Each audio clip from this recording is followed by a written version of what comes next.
हिंद दोस्तों, मैं हूं नीतीश और आप देख रहे हैं एनके टीच।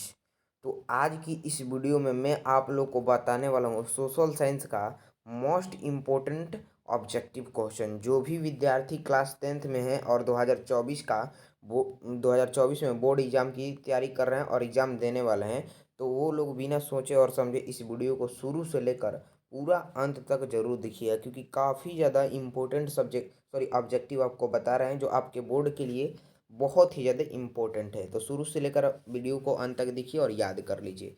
चलिए शुरू करते हैं। देखिए, यहाँ पे हम सोशल साइंस का ऑब्जेक्टिव बता रहे हैं जो बहुत ज़्यादा इम्पोर्टेंट है। शुरू से देखिए और पूरा याद कर लीजिए, ठीक है। फर्स्ट है कि इटली एवं जर्मनी के एकीकरण के विरुद्ध निम्नांकित में से कौन था? तो कौन था? ये था ऑस्ट्रिया था बाबू, ऑस्ट्रिया। याद हो जाना चाहिए एक एक ऑब्जेक्टिव, ठीक है। अब 2 नंबर है कि इटली के एकीकरण में निम्न में से किसका संबंध नहीं है? तो इटली के एकीकरण में निम्न में से किसका संबंध नहीं है जी? ये है बिस्मार्क जी का संबंध नहीं है। डेट इज करेक्ट आंसर, ठीक है। अब ये देखिए 3 नंबर है कि जर्मनी के एकीकरण का प्रमुख, ध्यान से देखिएगा, वास्तुकार कौन था? मोस्ट इम्पोर्टेंट है ये क्वेश्चन, जो कई बार बोर्ड एग्जाम में पूछ चुका है। तो बिस्मार्क था। इसका जो राइट आंसर होगा बाबू डी हो जाएगा। एक एक ऑब्जेक्टिव बता रहे हैं जो बहुत ही ज़्यादा इंपॉर्टेंट है, याद हो जाना चाहिए आपको, ठीक है। 4 नंबर है कि 1871 में कौन सी संधि हुई थी? तो देखिए 1871 में आपको जो संधि हुई थी वो फ्रैंकफर्ट की संधि हुई थी। एकदम इम्पोर्टेंट है, याद होना चाहिए, ठीक है। फ्रैंकफर्ट की संधि, ठीक है। उसके बाद 5वां प्रश्न है कि 1830 के, देखिएगा, 1830 के क्रांति के बाद फ्रांस में किस प्रकार का शासन स्थापित हुआ? संघीय शासन व्यवस्था ना, बिल्कुल गलत है। ये जो हुआ था ना वो हुआ था संवैधानिक, हाँ, राजतंत्र। इसका राइट आंसर जो होगा 5 का बिल्कुल बी हो जाएगा, ठीक है। नेक्स्ट प्रश्न की ओर बढ़ते हैं। 6 नंबर देखिए क्या कह रहा है। जर्मनी के एकीकरण के लिए कौन उत्तरदायी था? देखिए, जर्मनी के एकीकरण के लिए जो बिस्मार्क था वो उत्तरदायी था। इसका बिल्कुल राइट आंसर बी हो जाएगा, ठीक है। उसके बाद 7 नंबर यहाँ पे प्रश्न है। देखिए क्या कह रहा है कि युद्ध और शांति, जिसको हम लोग वार एंड पीस इंग्लिश में बोलते हैं, पेस। वार मतलब हो गया, सॉरी, युद्ध मतलब हो गया वार, और का एंड हो गया यहाँ पे शांति को बोलते हैं इंग्लिश में पेस बोलते हैं, ठीक है। तो यहीं पे कह रहा है कि युद्ध और शांति पुस्तक किसने लिखी? ये जो पुस्तक है ना वो टॉल्स्टॉय लिखे थे। बिल्कुल इसका राइट आंसर बी हो जाएगा। अगला प्रश्न कहता है कि कार्ल मार्क्स की पुस्तक का नाम है। तो देखिए कार्ल मार्क्स की पुस्तक का जो नाम है दास कैपिटल है। बिल्कुल राइट आंसर इसका बी हो जाएगा। उसके बाद बात करें 9 नंबर प्रश्न की, तो रूस की बोल्शेविक क्रांति का नेतृत्व किसने किया? देखिए, रूस की जो बोल्शेविक क्रांति है ना उसका जो नेतृत्व किए थे वो किए थे, हाँ याद कर लीजिएगा, लेनिन किए थे। कौन किए थे जी? लेनिन किए थे। बिल्कुल इसका राइट आंसर जो होगा 9 का सी हो जाएगा। बढ़ते हैं हम 10 नंबर प्रश्न की ओर, देखते हैं क्या कहना चाहता है, ठीक है। कह रहा है अंतर्राष्ट्रीय मजदूर दिवस कब मनाया जाता है? बाबू एक एक बात को ध्यान से सुनिएगा और अपने नोट में लिख लीजिएगा, कॉपी अगर लिए होंगे। देखिए, नोट में मेरे बात को जरूर लिख लीजिएगा। ये प्रश्न 2024 के लिए इतना ज़्यादा इम्पोर्टेंट है, आप कहिए जान। देखिए, अंतर्राष्ट्रीय मजदूर दिवस कब मनाया जाता है? हम आपको बता दें, ये प्रश्न जो है 5 साल पूछ चुका है आपके बिहार बोर्ड एग्जाम में। एकदम लिख लीजिए, बीबी क्वेश्चन है, यानी बोर्ड, हाँ, बिहार बोर्ड का क्वेश्चन है। एकदम पूछेगा तो पूछेगा, ठीक है जी। काफ़ी इंपॉर्टेंट है, इसको याद रख लिया। अंतर्राष्ट्रीय मजदूर दिवस कब मनाया जाता है? तो आपको याद रखना है 1 अप्रैल को तो नहीं मनाया जाता है, ठीक है। अंतर्राष्ट्रीय मजदूर दिवस 1 मई को मनाया जाता है, ठीक है। इसको एकदम याद रखिएगा, काफ़ी इंपॉर्टेंट है, ठीक है।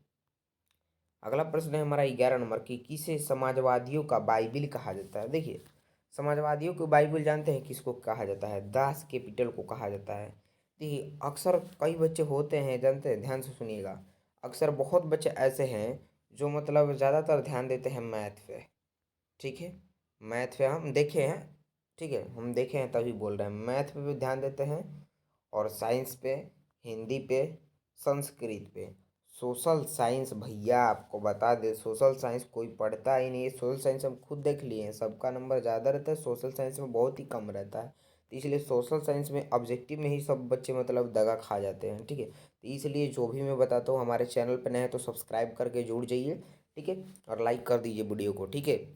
और एक और बात बता दें, इस चैनल से तैयारी कीजिए, काफ़ी बहुत बढ़िया रिजल्ट आपका निकलेगा, ठीक है। और जो भी चीज़ बताएं उसको एकदम याद कर लेना है, ठीक है।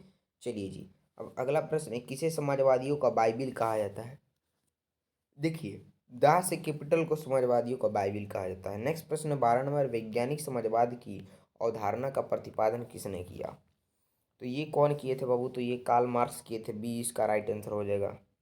उसके बाद अगला प्रश्न है 13 नंबर की, हिंद चीन पहुंचने वाला प्रथम व्यापारी कौन थे? तो पुर्तगाली थे, सिंपल सा। हिंदी चीन पहुंचने वाले प्रथम जो व्यापारी थे वो पुर्तगाली।